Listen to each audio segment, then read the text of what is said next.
It turns out that let's take sitting first. So, there are all these these slogans like "sitting is the new smoking" and it's really bad for you. And every time you sit in your chair, you lose 2 hours of your life and whatever. Turns out that all animals sit. My dog sits, cows sit, chickens sit, every animal sits, and hunter-gatherers also sit. In fact, if you some of my students actually put sensors on hunter-gatherers, and we're doing some research in farmers as well, but they sit just as much as Westerners.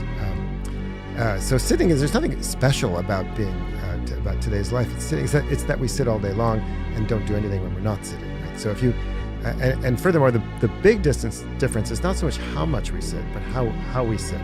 So it turns out that people who, if you get up every once in a while, right, interrupted sitting is actually much more healthy than non-interrupted sitting for the same amount of time. So in other words, two people might, in the West, people sit for an average about 40 minutes at about, whereas hunter-gatherers, for example, or farmers in Africa where we work, get up every about 10, 15 minutes. When you do that, it's like turning on the engine of your car, drive it around the block. You're